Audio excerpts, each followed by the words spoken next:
श्री स्वामी समर्थ. चेतना प्रवाह या यूट्यूब चॅनलमध्ये तुमच्या सर्वांचं मनापासून स्वागत आहे. पितृपक्ष सुरू झालेला आहे. यावेळेसचा जो पितृपक्ष आहे, तो चंद्रग्रहण आणि सूर्यग्रहण या दोन्हीच्या मध्य काळामध्ये आलेला आहे. तर प्रत्येकाने श्राद्ध करणं आवश्यक आहे. असा योग 100 वर्षातून एकदा येत असतो. त्यामुळे प्रत्येकाने पितृपक्षामध्ये श्राद्ध करणं अत्यंत आवश्यक आहे. आजचा जो व्हिडिओ आहे, तो श्राद्ध म्हणजे काय किंवा श्राद्धाचं काय महत्त्व आहे किंवा श्राद्ध का करायला पाहिजे? श्राद्धाला अंधश्रद्धा सांगितलं जातं आणि श्राद्धावरती कुतर्क केला जातो. या सर्व गोष्टींवरती अत्यंत बारकाईने चर्चा झालेली आहे. या सर्व गोष्टींचं निराकरण आजच्या या व्हिडिओमध्ये होणार आहे. तर या व्हिडिओमध्ये श्राद्धावरती सविस्तर आणि सखोल चर्चा होणार आहे. तर शेवटपर्यंत हा व्हिडिओ नक्की बघा. चला तर मग व्हिडिओला सुरुवात करूया. व्हिडिओला सुरुवात करण्या अगोदर तुम्हाला जर असेच महत्त्वपूर्ण माहितीचे व्हिडिओ पाहायचे असतील तर आपल्या चॅनलला आताच सबस्क्राईब करा. बेल आयकॉनला प्रेस करा आणि ऑलला सिलेक्ट करा, जेणेकरून आमच्या नवीन व्हिडिओची सर्व नोटिफिकेशन तुम्हाला लवकरात लवकर मिळतील. चला तर मग व्हिडिओला सुरुवात करूया. श्री स्वामी समर्थ. श्री स्वामी समर्थ. आता जो व्हिडिओ आहे, तो व्हिडिओ आज आपण श्राद्धावरती बनवणार आहोत. श्राद्धाची सर्व माहिती या व्हिडिओमध्ये घेणार आहोत. तर आता आपण आजच्या या व्हिडिओला सुरुवात करूया. सर्वात पहिला प्रश्न माझा असा आहे, की श्राद्ध म्हणजे काय नेमकं? सर्वात प्रथम सर्व स्वामी भक्तांना, सर्व सज्जनांना नमस्कार. श्री स्वामी समर्थ. आणि आजच्या विषयाला सुरुवात करण्या अगोदर एक विशेष गोष्ट मला सांगावीशी वाटते, की यंदाचे जे श्राद्ध आहे ते सूर्यग्रहण आणि चंद्रग्रहण याच्या मध्यकाळात येत असल्यामुळं अत्यंत महत्त्वपूर्ण काळ आहे. या काळामध्ये तुम्ही पितृशांतीसाठी किंवा पितरांच्या कल्याणासाठी किंवा ज्यांना पितृदोष आहेत किंवा ज्यांच्या जन्मकुंडलीमध्ये पितृदोष आहेत, तर सर्वासाठी अत्यंत महत्त्वपूर्ण काळ आहे. आणि तुम्ही तुमच्या पितरांसाठी जप करू शकता, हवन करू शकता, दान करू शकता. पितरांच्या कल्याणासाठी तुम्ही श्राद्ध करू शकता आणि तर्पण करू शकता, पिंडदान करू शकता. तर ह्या सर्व गोष्टी आपल्याला करायच्या आहेत आणि विशेष करून श्राद्धाचा अवश्य लाभ घ्यायचा आहे आणि पितरांसाठी सेवा अवश्य करायची आहे सर्वांनी. तर आपला जो पहिला प्रश्न आहे, श्राद्ध म्हणजे काय? तर श्राद्ध म्हणजे जसे एखाद्या व्यक्तीनं आपल्यावरती काहीतरी उपकार केलेले असतात, तर आपण त्याची जाणीव ठेवतो, की संकटकालामध्ये किंवा आपल्याला ज्यावेळेस गरज होती त्यावेळेस त्या व्यक्तीने आपल्याला मदत केलेली आहे. अगदी आपल्याला ग्लासभर पाणी जरी कोणी पाजवलेलं असेल तरी सुद्धा आपल्याला त्याची आठवण राहते. जो कृतज्ञ व्यक्ती आहे त्याला त्याची आठवण राहते. तर श्राद्ध म्हणजे काय? आपल्या पूर्वजांनी आपल्यासाठी काहीतरी केलेलं आहे. वडिलांनी, आईंनी, आपल्या पूर्वजांनी त्यांची जी संपत्ती होती, त्यांच्या जीवनातला जो वेळ होता, त्यांच्या जीवनातले जे कर्म होते, त्यांची ऊर्जा जी होती, ते सर्व त्यांनी आपल्यासाठी अर्पण केलेले आहे, कुठलंही मूल्य न घेता. तर त्यांच्याबद्दल आपले काही कर्तव्य असतात, धर्म असतो आपला, आपले काही कर्तव्य असतात, आपली जबाबदारी असते काय, तर ते आपल्याला पार पाडावे लागते. तर श्राद्ध म्हणजे कृतज्ञता व्यक्त करण्याचा दिवस आहे. आपल्या मनामध्ये त्यांच्याबद्दल जी सद्भावना आहे ते व्यक्त करण्याचा दिवस म्हणजे श्राद्धाचा दिवस आहे. त्यांनी जे आपल्यावरती उपकार केलेले आहेत, त्यांचे जे आपल्यावरती कर्ज आहेत, ऋण आहेत, त्याच्याबद्दल त्यांच्या उन्नतीसाठी, त्यांच्या पुढच्या प्रवासासाठी, त्यांच्या उत्थानासाठी, त्यांच्या कल्याणासाठी आपण शुभ संकल्प करण्याचा दिवस म्हणजे श्राद्धाचा दिवस आहे. मग या श्राद्ध पक्षात तुम्ही कधीही श्राद्ध करू शकता. या पितृपक्षामध्ये तुम्ही पहिल्या दिवसापासून ते 15व्या दिवसापर्यंत कधीही श्राद्ध करू शकता. प्रत्येक दिवसाचं एक विशेष महत्त्व सांगितलेलं आहे शास्त्रामध्ये. आणि सर्वात महत्त्वाचं म्हणजे सर्व पितृ अमावस्या जे असते, शेवटचं श्राद्ध जे असतं 15व्या दिवसाचं, ते अत्यंत महत्त्वाचं असतं. त्या दिवशी सर्वांनी श्राद्ध करणं गरजेचं आहे आणि सर्व पितृ अमावस्येचं श्राद्ध सर्व पितरांना पोचतं. तर एकंदरीत सांगायचं म्हणजे काय, की कृतज्ञता व्यक्त करायची आपल्याला म्हणजे श्राद्ध आहे. तर कृतज्ञता कोण व्यक्त करू शकतो? जो चोर आहे, लबाड आहे, लुटारू आहे किंवा अशा प्रवृत्तीचा आहे, तो व्यक्ती करू शकत नाही. शास्त्रामध्ये जो व्यक्ती कृतज्ञता व्यक्त करत नाही, धन्यवाद सुद्धा देत नाही, अशा व्यक्तीला शास्त्रामध्ये चोर सांगितलेलं आहे, लुटारू सांगितलं. तर हे कृतज्ञता जी आहे, तो प्रामाणिक जो आहे, आतून जो प्रामाणिक आहे, ज्याचा आत्मा शुद्ध आहे, जो पवित्र आत्मा आहे, तोच कृतज्ञता व्यक्त करू शकतो. बरेच लोक जे आहेत ते कुतर्क करतात. ते म्हणतात, की श्राद्ध करणं गरजेचं आहे का? श्राद्ध केल्यानं काय होतं? किंवा श्राद्ध केलेलं आम्ही ते पूर्वजापर्यंत पोहोचतं का? असे बरेच कुतर्क करत असतात. तर मग त्या लोकांचं नेमकं काय होतं? तर जे कृतज्ञ लोक असतात, त्यांना आपण साध्या भाषेत जर म्हणायचं म्हटलं तर बिनउपकारी म्हटलं जातं त्यांना, किंवा ज्यांना जाणीव नसते कुठल्याही गोष्टीची, उपकाराची जाणीव नसते. करायची जाणीव नसणार कृतज्ञ व्यक्ती. तर अशा कृतज्ञ व्यक्तींना ते टाळतात कुतर्क देतात ते. आम्ही करत नाही, आम्हाला काय होत नाही. आम्ही हे अंधश्रद्धा आहेत वगैरे, वगैरे गोष्टी सांगतात. आजपर्यंत आम्ही कधीही केलं नाही, आम्हाला काहीही झालेलं नाही. तर असे कुतर्क देऊन ते टाळाटाळ करत असतात. झटकून देतात. त्यांना जबाबदारी नको असते, कर्तव्य नको असतं, धर्म नको असते, करायचं नसतं त्यांना. त्यांना फुकटचं पाहिजे असतं फक्त आणि बदल्यात त्यांना काही द्यायचं नसतं. मग यांना काय म्हणायचं? बेईमान व्यक्ती. तर ह्याच्यावरती काय माहिती आहे का? असं केल्यामुळे काय होतं, त्या व्यक्तीला पितृदोष लागतो आणि एकदा पितृदोष लागला, की मग हळू जीवनामध्ये भयंकर समस्या वाढायला लागतात, खूप त्रास व्हायला लागतो. आणि अशा लोकांकडे पूर्वपुण्याईनं जर काही धनसंपत्ती असेल, सर्व काही चांगलं असेल, संपत्ती असेल, इस्टेट असेल, नोकरी-धंदा सर्व सर्व काही व्यवस्थित असेल. पण ते जर शास्त्राचं उल्लंघन करून जीवन जगत असतील, तर त्यांच्या जीवनामध्ये हळू अशा काही गोष्टी घुसायला सुरुवात होतात. पितृदोष लागल्यामुळं. हळू आजारपण यायला सुरुवात होते. मानसिक ताणतणाव परिवारामध्ये वाढायला सुरुवात होतात. नात्यामध्ये ताणतणाव वाढायला सुरुवात होतो. आणि हळू ते दाखवत नाहीत बाहेर कुठं. बाहेर आपला शहाणपणाच ते मिरवत असतात. पण घरामध्ये प्रत्यक्ष त्यांच्या जीवनामध्ये अशांती पसरलेली असते. आग लागलेली असते जीवनामध्ये पूर्ण आणि ते सांगू शकत नाहीत कुठे. आणि हळू त्या गोष्टी वाढत जाऊन मग त्या अपमृत्यूमध्ये किंवा आजारपण, अचानक येणारे आजारपण, अचानक येणारे संकट अशामध्ये ह्या गोष्टी परिवर्तित होऊ लागतात. आणि पितृदोष जसा तीव्र होत जातो, तसं मग त्यांच्या कुळामध्ये अशा आत्मे जन्माला यायला सुरुवात होतात. त्यांनी जी संपत्ती कमवलेली आहे, अख्खं आपलं पूर्ण जीवन घालवून, शहाणपणा करून जे काही उभं केलेलं आहे सगळं, खूप चतुरपणा करून, खूप हुशारी करून, मी धर्माला मानत नाही, मी देवाला मानत नाही, मी शास्त्राला मानत नाही, मी सर्वांच्या पुढे गेलेलो आहे. असं करून त्यांनी जे काही उभं केलेलं असतं, त्या सर्व संपत्तीला, त्या सर्व गोष्टींना धुळीत मिसळण्यासाठी हळू त्याच्या घरामध्ये अशी संतती जन्माला यायला सुरुवात होतात. अशा आत्मे प्रवेश करायला सुरुवात करतात. आणि असे लोकंसुद्धा प्रकृती त्यांच्या जीवनामध्ये पाठवायला सुरुवात करते. त्यांच्या घरामध्ये आलेली संतती अत्यंत दुष्ट, दुराचारी, घरामध्ये कलह, समाजामध्ये कलह, असे लोकं जन्माला येतात ना, की ते स्वतःसुद्धा अशांत राहतात, परिवाराला अशांत करून टाकतात, समाजाला सुद्धा अशांत करून टाकतात. समाजातल्या लोकांना सुद्धा सुखाने जगू देत नाहीत असे लोक. असे दुष्ट आत्मे त्यांच्या घरामध्ये जन्माला यायला लागतात. मग ते काय करतात? वाईट संगतीमध्ये जातात. व्यसन करणं, व्यभिचार करणं, दुराचार करणं, अत्याचार करणं, अन्याय करणं, समाजाचं शोषण करणं, दुसऱ्याचा हक्क लुबाडणं, अशा विचित्र गोष्टी करायला सुरुवात करतात. आणि या सगळ्यामुळे काय होतंय? पाप संग्रहित व्हायला सुरुवात होते. म्हणजे हे प्रकृतीचे एक न्याय आहे. प्रकृती काय करते? ते सामान्य याच्यामध्ये ठेवत नाही त्याला कॅटेगरीमध्ये. त्याला स्पेशल ट्रीटमेंट दिलं जातं बाजूला घेऊन. मग प्रकृती काय करते? अशा लोकांना त्याला सर्व बाजूने घेरून टाकते. समाजातून सुद्धा असे लोकं त्याच्या भोवताली उभं करते. काय? की त्याचा विनाश पूर्ण फिक्स होऊन जातो त्याचा. अटळ होऊन जातो. नंतर मग त्याला कोणीही सावरू शकत नाही. आणि काही घटना अशा सुद्धा घडतात, की कुळात जन्मच होत नाही कुठल्या आत्म्याचा. म्हणजे एकदम कुळाचा नाश होतो. हां, म्हणजे कुळ खंडित व्हायला लागतं. वंशखंडन होऊन जातं. त्या वंशामध्ये पुढं संतती होत नाही. मग हळू जी कमवलेली संपत्ती आहे, उभं केलेलं जे ऐश्वर्य आहे सगळं, त्याला कोणीही वारस राहत नाही. आणि समाजामध्ये तुम्ही सुद्धा अनेक अशी उदाहरणं पाहू शकता. समाजामध्ये अशी लोकं आहेत, की ज्यांच्याकडं भरपूर संपत्ती आहे, भरपूर घर, गाडी, बंगला, पैसा, बँक बॅलन्स सर्व काही आहे.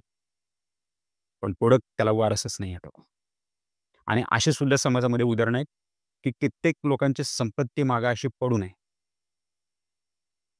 आज त्या ठिकाणी कुणीच नाही. त्या बंगल्यात राहणारा कुणीच नाही. त्या गाड्या चालवणारा कुणीच नाही. त्यांची संपत्ती चांगल्या कामात लावणारा सुद्धा कोणी शिल्लक राहिला. म्हणजे अगदी जे म्हणतात ना, पितृदोषामुळे काय होतं वगैरे, वगैरे अशा गोष्टी. श्राद्ध केल्यामुळे काय होतं. तर अशा लोकांची मुक्ती होण्यासाठी सुद्धा श्राद्ध करणारं त्यांच्या ह्याच्यामध्ये कोणी शिल्लक राहिलं. आणि कुतर्क करणं म्हणजे काय आहे? की त्या ह्याच्यावरती मी थोडंसं काहीतरी विचित्र मांडत जाणार, शास्त्राच्या विरुद्ध जगून दाखवणार, धर्माच्या विरुद्ध जगून दाखवणार, नीती-नियमाच्या विरुद्ध जगून दाखवणार. एकंदरीत मला किती म्हणजे याच्यामध्ये काय प्रवाहाच्या विरुद्ध जगून दाखवणं. प्रवाहाच्या विरुद्ध जाऊन तुम्हाला काय भेटणार आहे? तुमचा वेळ व्यर्थ जाणार आहे, शक्ती व्यर्थ जाणार आहे आणि शेवटी प्रवाह जशाला तसा चालू राहणार. असं एखाद्या विद्यार्थ्यानं ठरवलं, की मी प्रवाहाच्या विरुद्ध जाणार आहे. असे लोकं जे सांगतात प्रवाहाच्या विरुद्ध जाऊन दाखवलं. प्रवाहाच्या विरुद्ध जाणार आहे म्हणजे काय करणार आहे मी? शाळेत बसून मी शिक्षण घेणार. शाळेत जे शिकवलं जातं ते मी शिकणार नाही.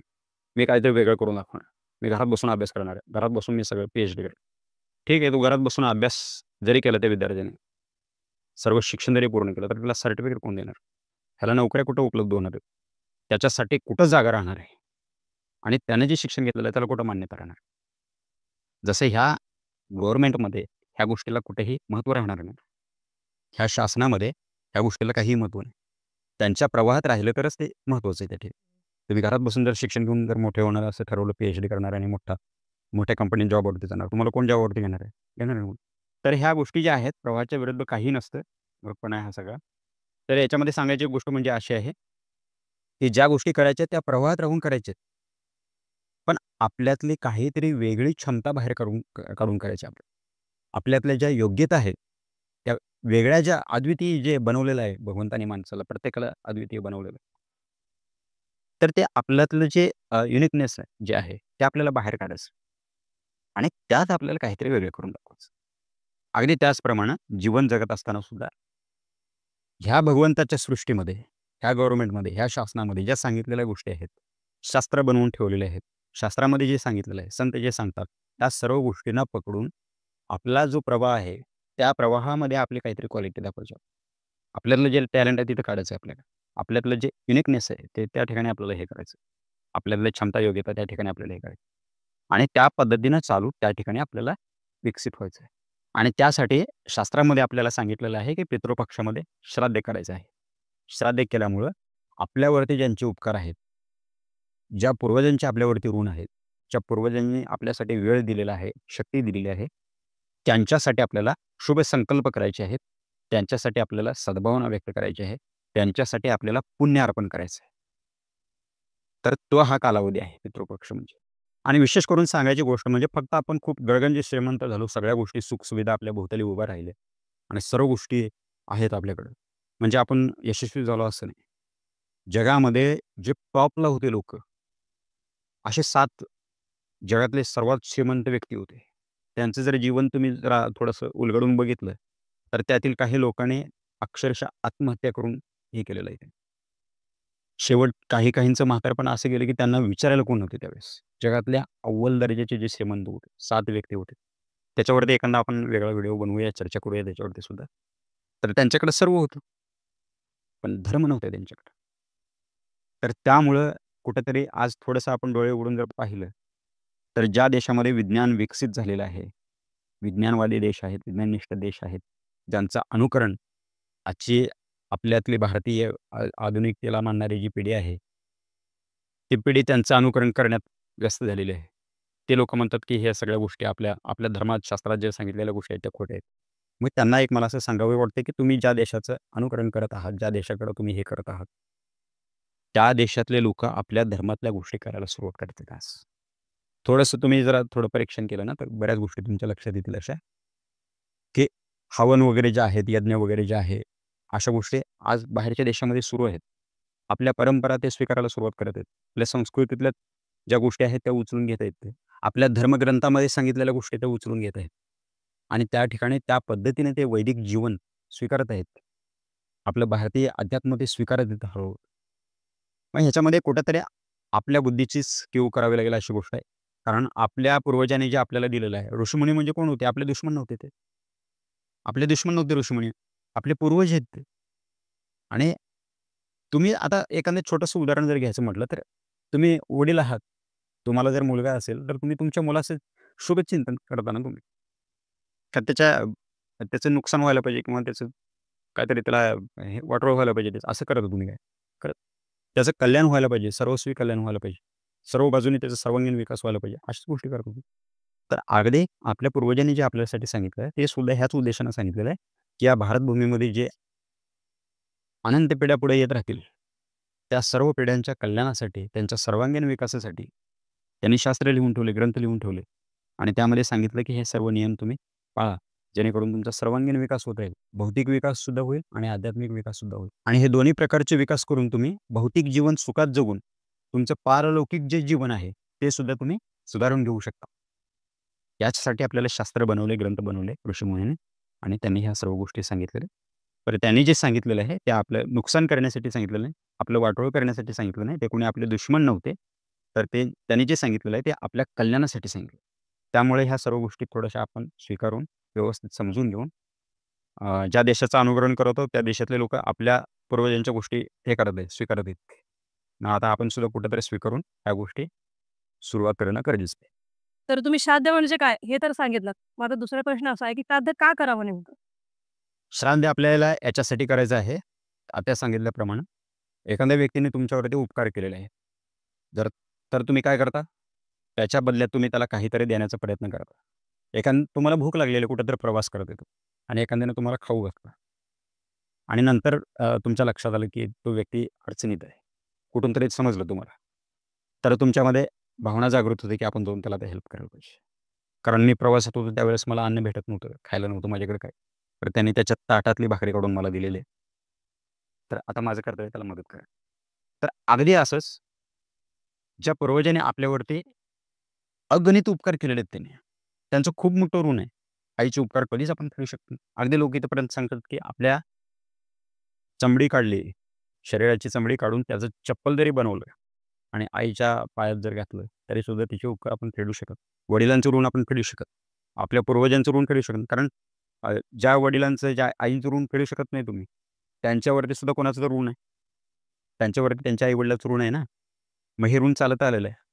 मग तुमचं तुमच्या आई-वडिलांबद्दल जसं कर्तव्य आहे, तसं पूर्वजाबद्दल सुद्धा तुमचं कर्तव्य आहे. हे सुद्धा तुम्ही फेडणं गरजेचं असतं.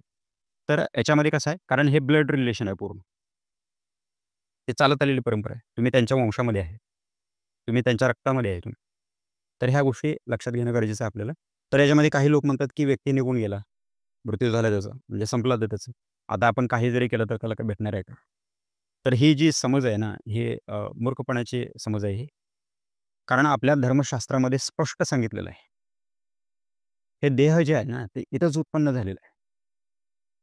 आपला देह जो आहे, तो पंचभौतिक आहे. तो इथंच उत्पन्न झालेला आहे आणि इथंच संपणार आहे तो. पण येणारा कोणीतरी होता आणि ह्या देहातून जाणारा सुद्धा कोणीतरी आहे. तो कोणीतरी आहे म्हणजे कोण आहे? तो आत्मा आहे. आणि त्या आत्म्याशी तुमचे संबंध आहेत आणि त्या आत्म्याचे ऋण तुमच्यावरती आहे. जे निघून गेले ना, त्या सर्व आत्म्याचे ऋण तुमच्यावरती आहेत, शरीराचे नाही. ते शरीर म्हणजे ते नव्हते. आपण आज सुद्धा म्हणतो, की आपले वडील, आपले पूर्वज जिथे कुठं असतील तिथून ते पाहत असतील तर त्यांना समाधान वाटत असेल. तर हे काय आहे? आपण अस्पष्टपणे हेच बोलतोय, की ते आहेत कुठेतरी. आहेत म्हणजे काय? ते नष्ट झाले नाहीत. मग नष्ट न होणारी गोष्ट कुठली आहे? आत्मा.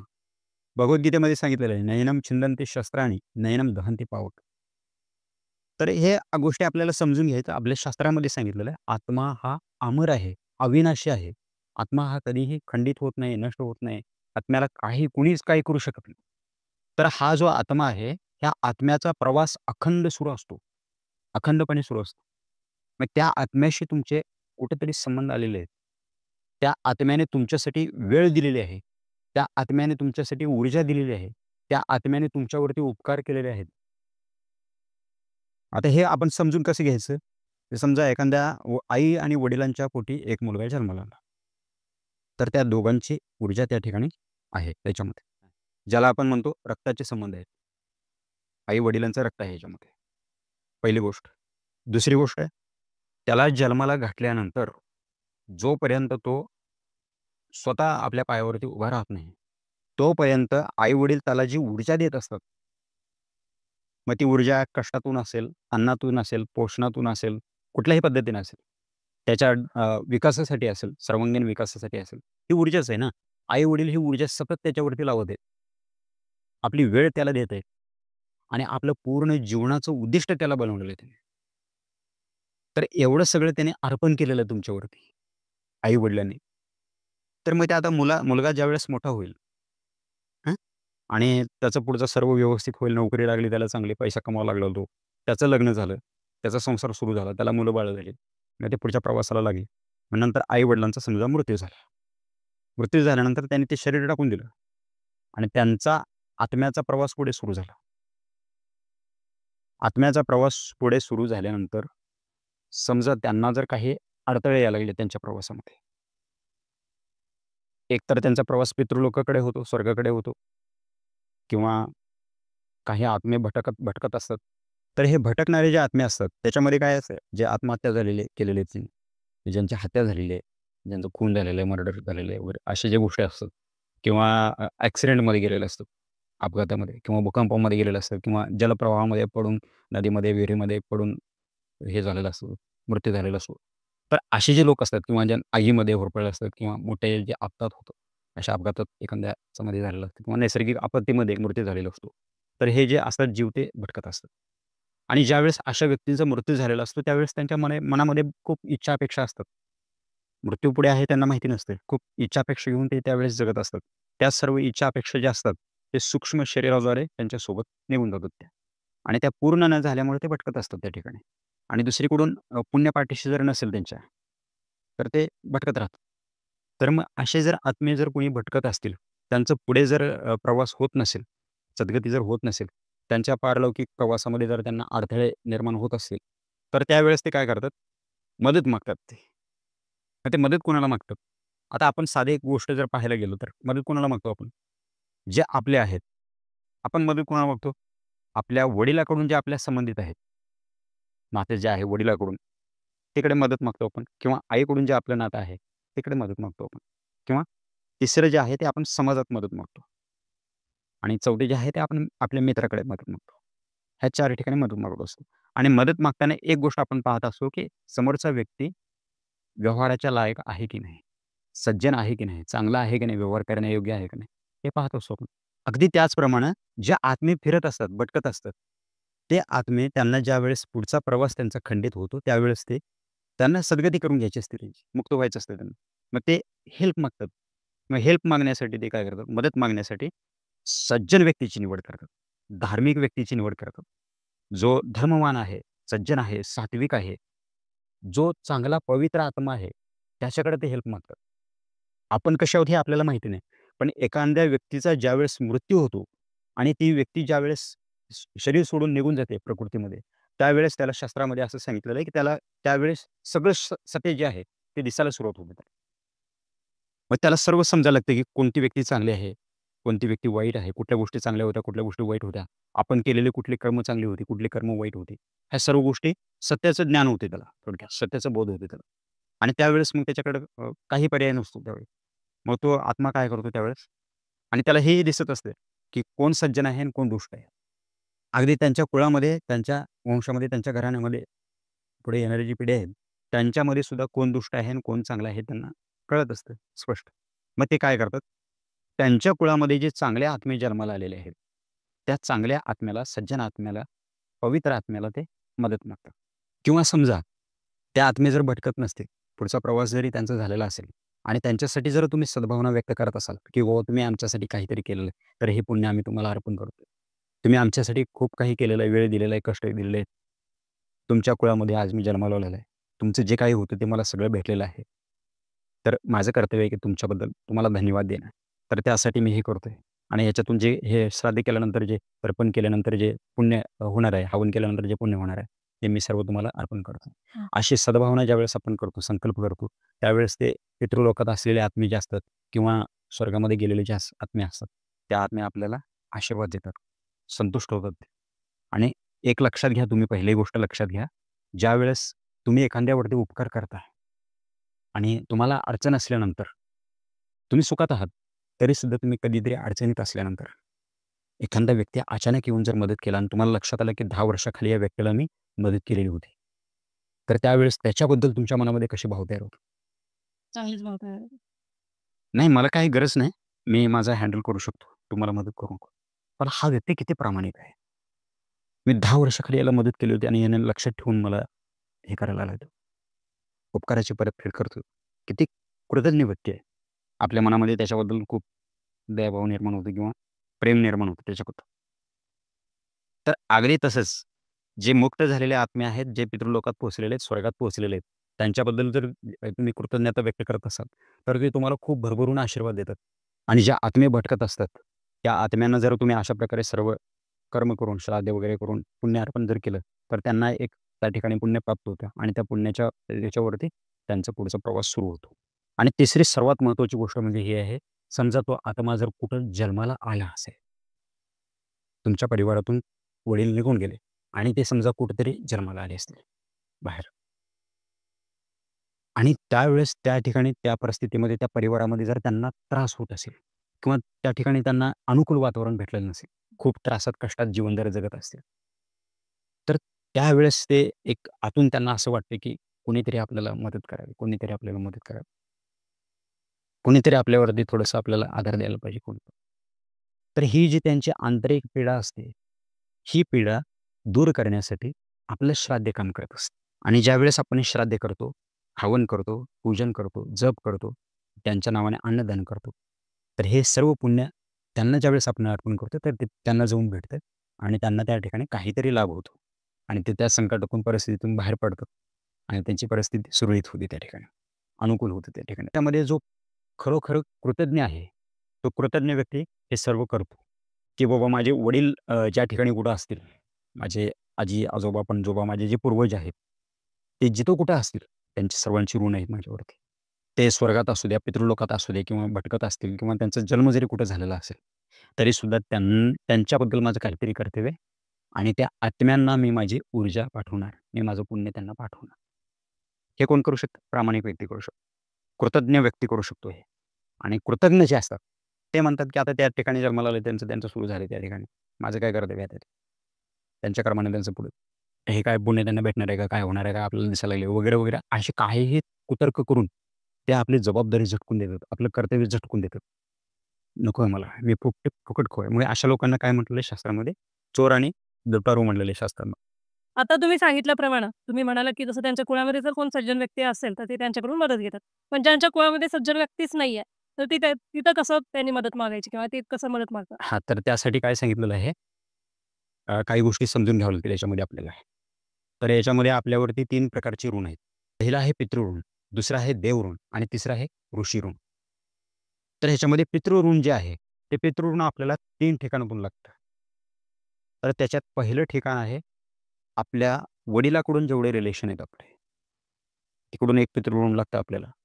दुसरं आईकडून जेवढे रिलेशन येतात आपले, तिकडं आपलं पितृऋण लागतं. आणि तिसरं समाज.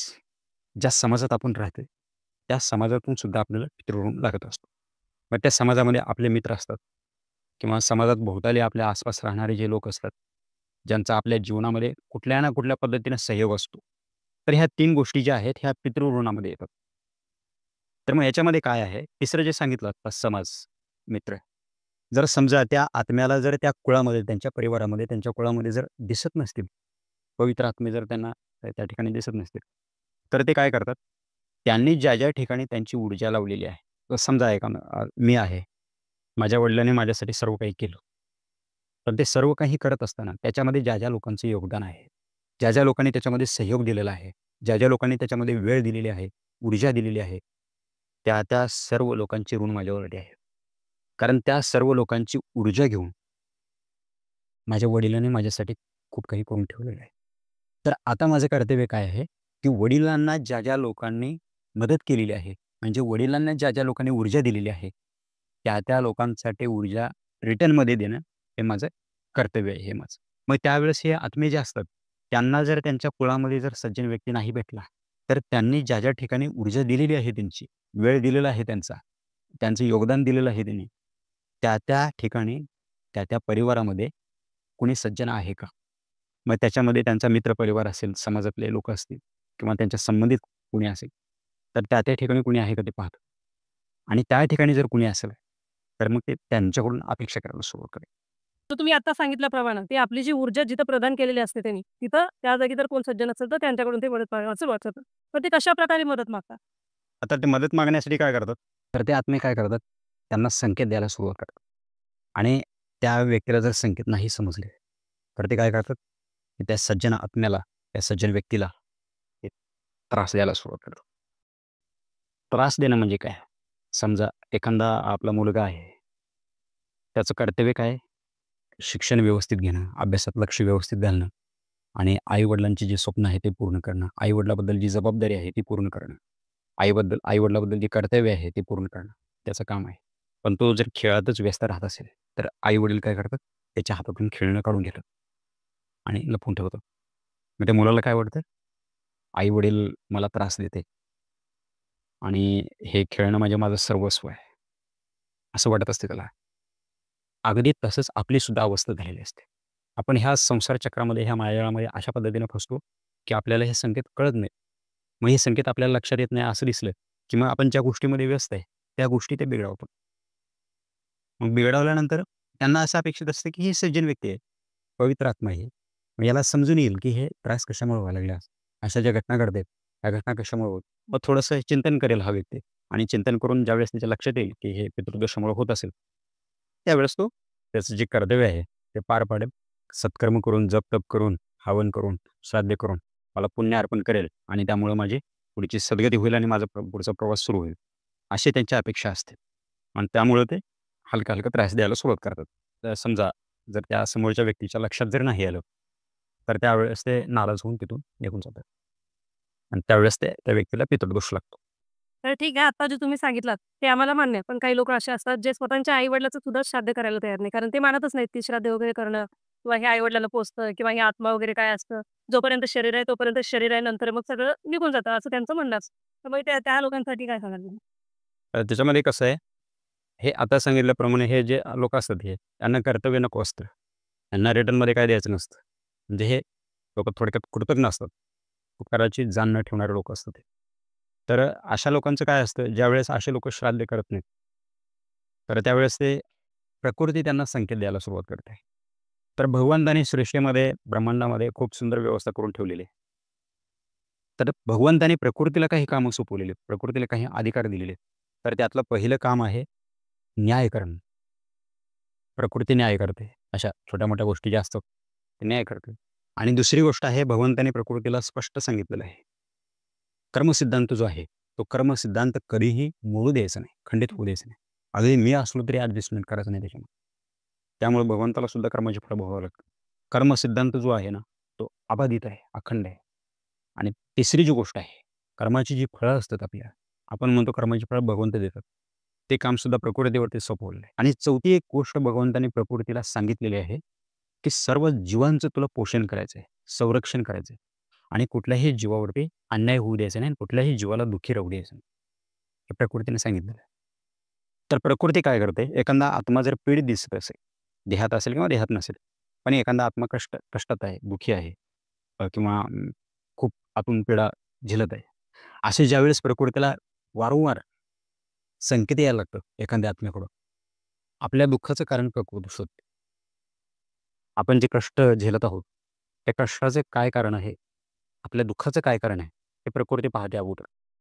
जर आपले कर्मदोष असतील, आपण चुकीचे कर्म केलेले असतील, किंवा प्रज्ञापराध आपल्याकडून झालेला असेल, तर प्रकृती त्या पद्धतीने आपल्याला ते दुःख भोगण्यासाठी सोडून देते ती. कर्मच आहे ते विषय. त्याच्यामुळे ते काय करत नाही. पण प्रकृतीला ज्यावेळेस लक्षात येतं, की एखादा व्यक्ती त्रास भोगते, तर त्याला त्या ठिकाणी ऊर्जा कमी पडत आहे किंवा पुण्य कमी पडत आहे. त्यामुळं बऱ्याच गोष्टी त्याच्यावरती हावी झालेल्या आहेत. आणि कुठल्या गोष्टीमुळं ह्या सर्व समस्या सुटू शकणार आहेत, हे प्रकृतीला चांगलं माहीत असतं. मग प्रकृती काय करते? बघते ती समस्या काय आहे त्याची आणि त्याला जर पुण्य कमी पडत असेल, ऊर्जा जर कमी पडत असेल, तर ती काय करते? त्या आत्म्याला जी ऊर्जा दिलेली होती प्रकृतीनं, एखादा जीव ज्यावेळेस प्रकृती निसर्गामध्ये पाठवत असते भगवंताच्या आज्ञेनं, त्यावेळेस त्याला ऊर्जा देऊन पाठवत असते. आणि ती ऊर्जा त्याने कुठं-कुठं खर्च केलं हे प्रकृतीला माहीत असतं. आणि ह्या व्यक्तीने ज्या लोकांना ऊर्जा दिलेली आहे आपली, कुठल्याही माध्यमातून, कुठल्याही प्रकारे, त्या सर्व व्यक्तींचं एक हिशोब करते प्रकृती, की त्यांच्याकडून रिटर्नमध्ये याला ऊर्जा आलेली आहे की नाही पण. तर ज्यांच्याकडून आलेली आहे रिटर्नमध्ये, त्यांना सोडून देते प्रकृती. पण ज्यांच्याकडून आली नाही रिटर्नमध्ये, त्या व्यक्तींना पकडते प्रकृती. आणि प्रकृती स्वतः त्याचा न्याय करायला सुरुवात करते. ते प्रकरण मग पितरांच्या किंवा यांच्या हातात राहत नाही ते. प्रकृतीच्या हातात जातं ते डायरेक्ट. आणि प्रकृतीला जे निष्पक्ष न्याय करण्याचं भगवंताने पूर्ण अधिकार दिलेला आहे. मग ती तिच्या पद्धतीने सुरुवात करते. आणि प्रकृती ज्यावेळेस न्याय करते, त्यावेळेस भगवंत सुद्धा त्याच्यामध्ये हस्तक्षेप करतो. अजिबात त्याच्यामध्ये डोकं मग तो व्यक्ती कितीही विव्हल होऊन भगवंताला हाक मारत असेल, भगवंत कानात बोट घालून बसतात. त्यावेळेस जे दोष उत्पन्न होतात तिथे, त्याला म्हणतात तरतीव्र पितृदोष. आणि हे तरतीव्र पितृदोष ज्यावेळेस निर्माण होतात, त्यावेळेस मग प्रकृती त्या अशा लोकांना शास्त्रामध्ये ज्यांना सांगितलेलं आहे लुटारू, चोर, कृतघ्न, अप्रामाणिक किंवा यांना आपण बेईमान म्हणू शकतो. अशा लोकांचा प्रकृती असा हिशोब लावते, की मग शेवटी काहीच राहत नाही. तर अशा लोकांचा प्रकृती योग्य प्रकारे न्याय करते आणि त्यांना जी शिक्षा द्यायची ती शिक्षा देते त्या. त्यामुळे विनाकारण हाताला न पेटता आपल्या थोडा विवेकाचा, बुद्धीचा वापर करून, आपल्यातली थोडीशी मानवता जागी ठेवून आपलं हे काम आहे. 50-100 रुपये खर्च केल्यानं आपलं काय खूप मोठं नुकसान होणार नाही किंवा भिकायला लागणार नसतो आपण. आणि आपल्यावरती ज्यांचे ऋण आहे त्यांनाच तर आपल्याला परत करायचं आहे. आणि त्यांना परत केल्यानंतर ते कुठं जात नाही. त्यांच्या आत्म्यातून जे परत आशीर्वाद येत असतात. त्यांच्या आत्म्याला माहिती येते. तुम्ही दिलेली ऊर्जा त्या आत्म्यापर्यंत पोहोचली. तुम्ही दिलेलं पुण्य त्या आत्म्यापर्यंत पोहोचलं, की त्या आत्म्यातून परत तुमच्यासाठी आशीर्वाद येत असतात. आणि तुमची प्रगती सुरू होते परत एकदा. तर त्यामुळं विनाकारण हट्टाला न पेटता आपल्या शास्त्रामध्ये जे सांगितलेलं आहे, आपल्या धर्मग्रंथामध्ये जे सांगितलेलं आहे, आपल्या पूर्वजांनी, ऋषीमुनींनी जे सांगितलेलं आहे, त्या पद्धतीनं जे काही आपले धर्म आहे, आपलं कर्तव्य आहे, आपली जबाबदारी आहे, ते आपण पार पाडणं आणि त्यांच्याबद्दल आपण प्रामाणिक राहून त्यांना धन्यवाद देणं किंवा त्यांच्याबद्दल सद्भावना संकल्प करणं, त्यांच्या कल्याणासाठी ईश्वराच्या चरणी प्रार्थना करणं हे आपलं कर्तव्य आहे आणि पुण्य अर्पण करणं हे आपलं कर्तव्य आहे. आणि दुसरीकडे असं सुद्धा सांगितलेलं आहे, की ज्यांच्यावरती पितरांची अवकृपा असते, पितृ ज्यांच्यावरती नाराज असतात, ते कितीही जरी भक्ती केले, तर त्यांना काहीही होत नाही. त्यांची भक्ती भगवंतसुद्धा स्वीकार करतो, असं सांगितलेलं आहे. तर हे आपलं पहिलं कर्तव्य आहे. कारण ते जे आत्मे आहेत ना, ते भगवंताचाच अंश आहेत. मग ते कर्तव्य आपण पार पाडत नसू तर भगवंत आपली प्रार्थना कशाला ऐकणार आहे? असा विषय आहे. तर त्यामुळे हे सर्व गोष्टी लक्षात घ्यायचं आहे आपल्याला पहिल्यांदा. आणि दुसरीकडून आपण जर डायरेक्ट भगवंताची भक्ती करत असू, तर आपल्याला त्या ठिकाणातून जे काही भेटणार आहे ना, त्यापेक्षा जास्त गोष्टी पितरांबद्दल कर्तव्य करून ज्यावेळेस तुम्ही भगवंताची भक्ती करता, आपलं पितराबद्दल जे कर्तव्य आहे, कारण हे सर्व आत्मे आहेत, ईश्वराचा अंश आहेत. मान्य आहे ना हे तर? मग हे सर्व ईश्वराचे अंश आहेत.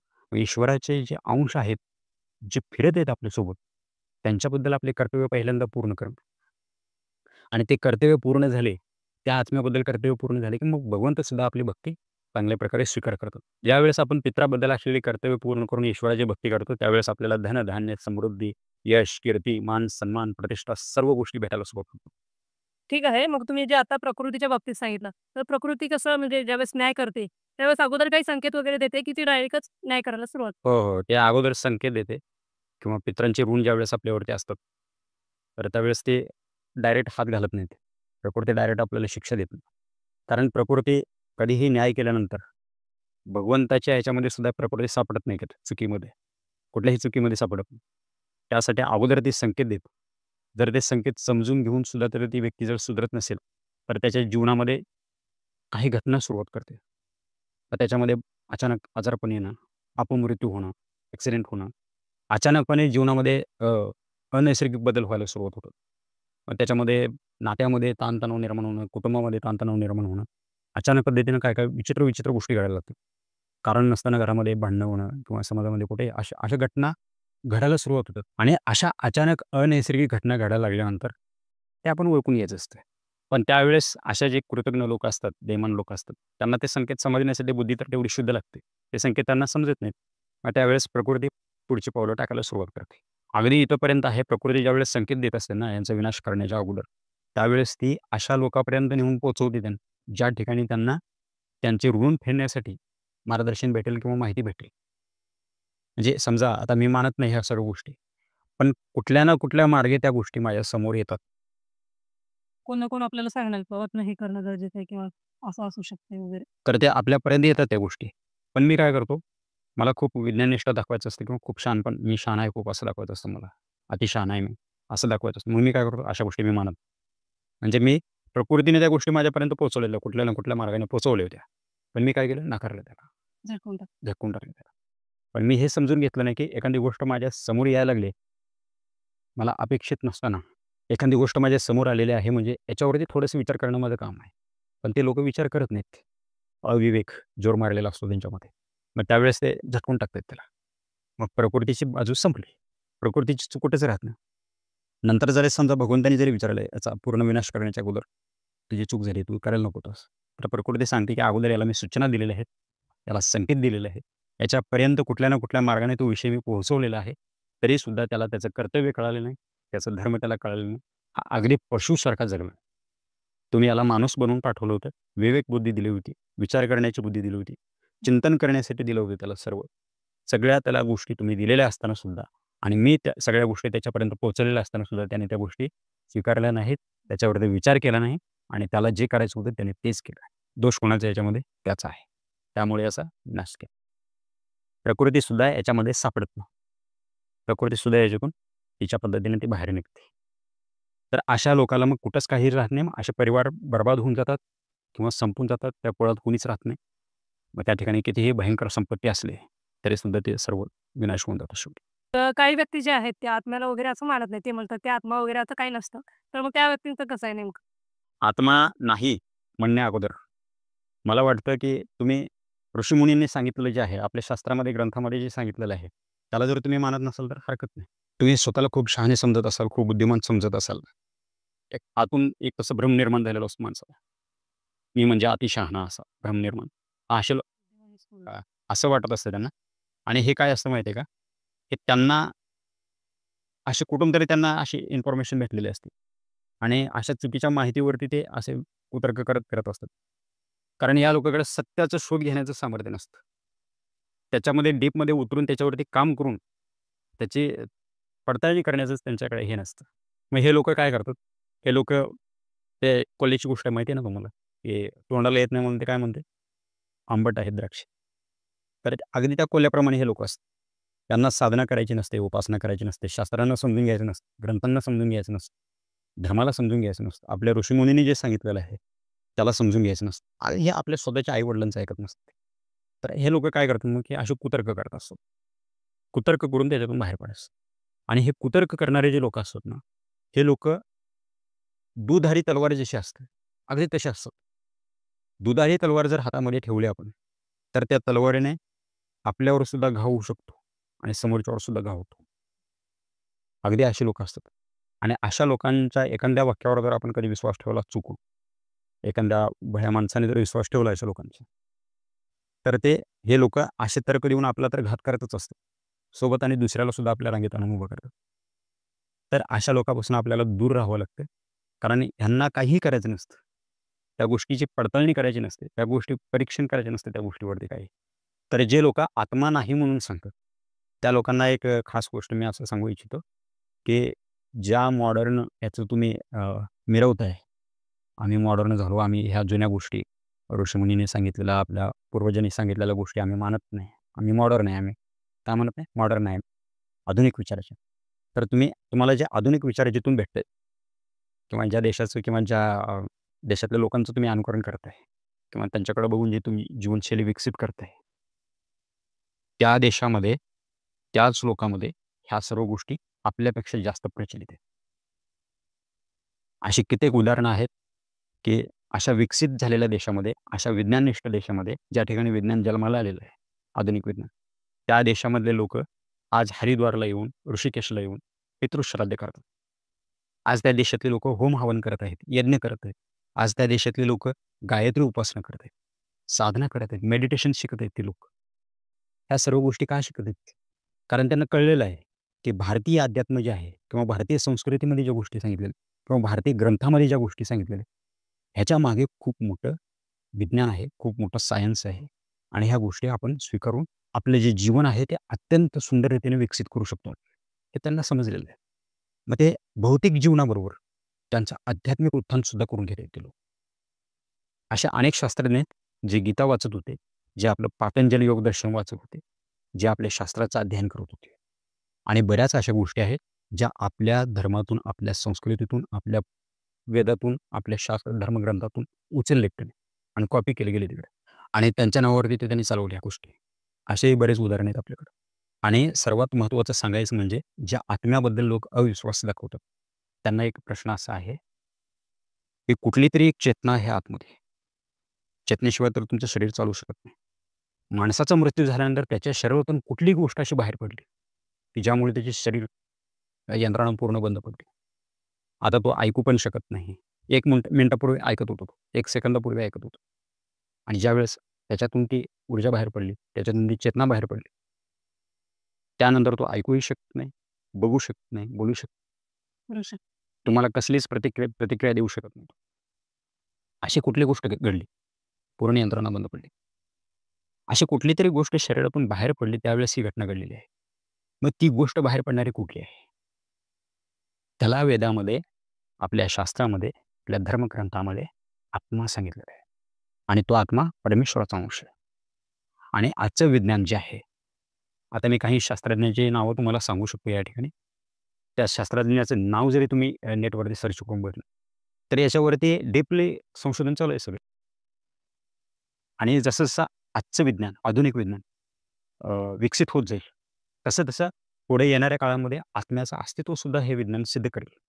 मग त्यावेळेस हे लोकं काय बोलणार आहेत?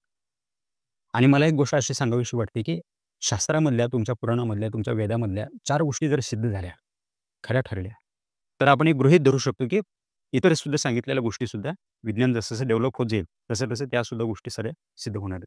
तर आपण हे गृहीत धरू शकतो. पण हे लोकं जे असतात ना, हे विज्ञानविरोधी सुद्धा आहेत लोक. तर कुतर्क करणारे आहेत ना, हे विज्ञानविरोधी सुद्धा आहेत. आणि हे लोकं जर विज्ञानाला मानत असतील, तर मला एक सांगायचं आहे, क्वांटम कॉन्शियसनेस थिअरी ज्यांनी मांडली, डॉक्टर रॉजर पेनरोज यांनी जी थिअरी मांडलेली आहे त्यांची, त्यामध्ये त्यांनी सांगितलेलं आहे, की एक अशी कुठलीतरी शक्ती शरीरामध्ये आहे, जी विश्वाच्या दिव्य शक्तीशी, अदृश्य शक्ती आहे ही कुठलीतरी, एकदम म्हणजे त्याचं आपण हे करू शकत नाही, मोजमाप करू शकत नाही. अशी कुठलीतरी एक दिव्य शक्ती आहे, त्या शक्तीबरोबर ह्या शरीरामध्ये जी ऊर्जा होती, चेतना होती, ही चेतना त्याच्याशी जुळलेली आहे. आणि याच्यामध्ये बऱ्याच शास्त्रज्ञांनी संशोधन केलेलं आहे, वेगवेगळं संशोधन केलेलं आहे. तर त्याच्यामध्ये आणखी एक उदाहरण आपल्याला असं सांगता येईल, की डॉक्टर रेमंड मुडी म्हणून आहेत. तर त्यांनी एक संशोधन केलेलं आहे, निअर डेथ एक्सप्रेस म्हणून. त्याच्यामध्ये जवळपास 100 व्यक्तींचं त्यांनी असे अनुभव त्यांच्या पुस्तकामध्ये लिहून ठेवलेले आहेत. त्याच्यामध्ये आणखीन एक शास्त्रज्ञ आहेत, डॉक्टर सॅम पार्निया म्हणून. त्याच्यामध्ये आणखीन एक नाव आपल्याला सांगता येईल, डॉक्टर इयान स्टेव्हन्सन म्हणून एक शास्त्रज्ञ आहेत. त्यांनी पण याच्यावरती खूप रिसर्च केलेलं आहे. त्यांचं जर आपण थोडंसं स्टडी केलं, तर आपल्याला बऱ्याच गोष्टी लक्षात येतील. हे सगळे बाहेरचे आहेत. आपल्या देशातले नाही ते. आणि सर्वात महत्त्वाची गोष्ट म्हणजे ज्या देशामध्ये विज्ञान विकसित झालेलं आहे, अशा देशामध्ये एडनबर्ग युनिव्हर्सिटीमध्ये आज पॅरासायकॉलॉजिकल हा विषय एक वेगळे युनिट ठेवून चालवलं जात आहे त्या ठिकाणी. त्याच्यावरती PhD त्या ठिकाणी उपलब्ध आहे. तुम्ही त्या ठिकाणी जाऊन PhD करू शकता त्या गोष्टीवर. आणि त्या ठिकाणी अजून बऱ्याच गोष्टीवरती संशोधन चालू आहे त्या ठिकाणी. तर ह्या सर्व गोष्टी ज्या आहेत, आता ह्या सर्व गोष्टी जर समजा उद्या जाऊन भविष्यात सर्व सिद्ध झाल्या गोष्टी, तर हे लोकं काय बोलतात? काय बोलतील ह्या गोष्टी? तर अशा गोष्टी आहेत, त्यांना विज्ञाननिष्ठ म्हणता येत नाही. हे कुतर्कवादी लोकं आहेत हे. तर्कवादी सुद्धा म्हणता येत नाही. कुतर्कवादी लोकं आहेत. मग कुतर्क करणाऱ्याचं काय होतं? फक्त विनाश होत असतो शेवटी. तर त्याच्यामध्ये एक गोष्ट आपल्याला असं सांगता येईल, की एखादं समजा मोठं पातेलं ठेवलेलं आहे. त्यामध्ये भात ठेवलेला आहे शिजायला. मोठं पातेलं आहे आणि त्यामध्ये एक 100-200 लोकांचं भात शिजवलं जाते. ठीक आहे. तर भात शिजल्यानंतर त्या आचार्याने एखाद्या आजोबाला बोलवलं तिथं. आजोबा इकडे आणि हे चेक करा थोडंसं शिजले काय? तर आजोबा काय करतात? त्या पातेल्यामध्ये, त्या मोठ्या पातेल्यामध्ये हात घालून ते एवढंसं भात बाजूला घेतात ते 2-4 दाणे आणि ते तेवढेच चेक करतात आणि ते बघून सांगतात, की शिजलेलं आहे. ओके आहे, आता काढा आणि वाढायला द्या. आणि त्या ठिकाणी जर काही असे कुतर्क करणारे लोकं बसलेले असतील आणि ते जर म्हणायला लागले, की एक कण चेक केल्यानंतर, 1-2 दाणे चेक केल्यानंतर अख्ख्या भाताची परीक्षा कशी होऊ शकते? तर आम्ही याच्यातले प्रत्येक भाताचे दाणे चेक करणार आहे आम्ही. त्यावेळेसच आम्ही मानणार. आम्ही अंधश्रद्धा करणारे लोक नाही. आम्ही डोळस लोकं आहे. चेक करा तुम्ही. अगदी जसं आपण अख्ख्या पातेल्याला आपण चेक करत नाही. तर काय करतो आपण 2 दाणे घेऊन बाहेर चेक करतो. 2 दाणे जर पक्के निघाले, तर आपण ठरवलं की शिजलेलं आहे पोळं. अगदी तसं आपल्या धर्मामध्ये, आपल्या संस्कृतीमध्ये, आपल्या धर्मग्रंथामध्ये सांगितलेल्या 4 गोष्टी, 10 गोष्टी, 20 गोष्टी, 100 गोष्टी जर सिद्ध झाल्या, तर आता आपण शहाणं होऊन समजून घ्यायला पाहिजे, की आपल्या धर्मग्रंथामध्ये सांगितलेल्या गोष्टी खोट्या नाहीत, ह्या खऱ्या आहेत, सत्य आहेत. आणि ह्या सत्याला जे स्वीकारत नाहीत, त्यांची फक्त दुर्गती होते. अशा लोकांना शास्त्रामध्ये बहिर्मुख सांगितलेलं आहे. अशा बहिर्मुख लोकांच्या संगतीपासून, अशा बहिर्मुख लोकांच्या कुठल्याही गोष्टीपासून, तर्कापासून, चर्चेपासून सुद्धा दूर राहायला सांगितलं. अशा लोकांचे विचारसुद्धा घेऊन ये असं सांगितलं शास्त्रामध्ये. कारण हे लोकं जे असतात, ते आपल्याही नावेला छिद्र पाडतात आणि दुसऱ्याच्याही नावेला छिद्र पाडतात हे लोक. तर याच्यामध्ये आणखीन सांगण्यासारखं खूप काही आहे. पण आता सध्या वेळेअभावी एवढंच मी सांगू इच्छितो. तर सर्वांनी पितृपक्षामध्ये सर्वांच्याच लक्षात आलेला असेल हा विषय पूर्णपणे. तरीसुद्धा तुमचे काही जर प्रश्न असतील तर पाठवू शकता. आणि आजच्या व्हिडिओमध्ये जे काही सांगितलेलं आहे, हे सर्व ऐकल्यानंतर एखाद्या नास्तिक व्यक्तीच्या मनातसुद्धा श्रद्धेची भावना निर्माण होऊ शकते. जर त्याच्यात मानवता असेल, त्याच्यात थोडी जरी माणुसकी शिल्लक असेल आणि कृतज्ञ जर असेल, प्रामाणिक जर असेल, तर त्याच्या मनातसुद्धा निर्माण होऊ शकते आणि एखादा नास्तिकसुद्धा श्राद्ध करायला तयार होऊ शकतो. तर अशा प्रकारचं जे ह्या सर्व सूक्ष्म गोष्टी आहेत, त्याच्यावरती जास्त कोणी चर्चा करत नाही किंवा कोणी प्रकाश टाकत नाही. त्यामुळं बऱ्याच वर्षापासून माझी एक इच्छा होती, की व्यापक रीतीने ह्या गोष्टी बाहेर पडायला पाहिजे आणि जास्तीत जास्त लोकांपर्यंत पोहोचायला पाहिजे. तर ह्या सगळ्या गोष्टी अंधश्रद्धा नसून हे एक आत्म्याचे ऋणानुबंध आहेत. आत्म्याची देवाण-घेवाण आहे ही. आत्म्याचे व्यवहार आहेत हे. आणि हे आपलं कर्तव्य आहे, धर्म आहे आपलं हे. एकमेकाबद्दल निभवत राहणं आपण. आणि आपल्या धर्मामध्ये, आपल्या शास्त्रामध्ये, आपल्या धर्मग्रंथामध्ये सांगितलेल्या ह्या सर्व गोष्टी अ, खऱ्या अर्थानं समाजापुढं जाव्या, व्यापक रीतीने समाजापुढे जाव्यात, अशी माझी खूप दिवसापासून अपेक्षा होती. ती अपेक्षा सद्गुरू कृपेनं, स्वामी कृपेनं, श्री दत्त महाराजांच्या कृपेनं पूर्ण झाली आणि हा व्हिडिओ बनवण्यासाठी त्यांनी ही ऊर्जा प्रदान केली. त्यामुळे मी सद्गुरू स्वामी महाराजांना, श्री दत्त महाराजांना कोटी-कोटी प्रणाम करतो, कोटी-कोटी वंदन करतो. तर ही आपली जी छोटीशी सेवा झाली, हं, ही सेवा सर्वांपर्यंत पोहोचली आणि सर्वांनी या सर्व गोष्टी समजून घेऊन ह्या पितृपक्षात अवश्य श्राद्ध करा आणि आपल्यावरती जे ऋण आहेत त्यातून मुक्त व्हा. आनंदी आणि प्रसन्न जीवन जगा. स्वामींची कृपा, श्री दत्त महाराजांची कृपा सर्वांवरती राहो, एवढी मी कामना करतो. तर अशा प्रकारे दादांनी आपल्याला श्राद्धेच्या या विषयावरती अत्यंत बारकाईने आणि अत्यंत सुंदर रीतीने या गोष्टीवरती सविस्तर चर्चा आपली दादासोबत झालेली आहे. येणाऱ्या व्हिडिओमध्ये श्राद्ध कसं करायचं आहे, श्राद्धाची विधी काय आहे किंवा तर्पण कसं करायचं किंवा तर्पणाची विधी काय आहे आणि पितृदोषावरती सुद्धा अशाच पद्धतीने सखोल चर्चा पुढच्या व्हिडिओमध्ये आपण करणार आहोत. जर तुमचे पितृपक्ष आणि श्राद्ध याबाबतीत जर काही प्रश्न असतील तर तुम्ही मला ते कमेंटमध्ये कमेंट करून कळवू शकता. मी ते दादांना विचारण्याचा नक्की प्रयत्न करेन. आज दादांनी ज्या गोष्टी सांगितलेल्या आहेत त्या गोष्टी जर तुम्हाला आवडल्या असतील तर व्हिडिओला जास्तीत जास्त शेअर करा, व्हिडिओला लाईक करा आणि कमेंटमध्ये श्री स्वामी समर्थ लिहायला अजिबात विसरू नका. भेटूया पुढील व्हिडिओमध्ये अशाच महत्त्वपूर्ण माहितीसोबत. तोपर्यंत श्री स्वामी समर्थ. श्री स्वामी समर्थ.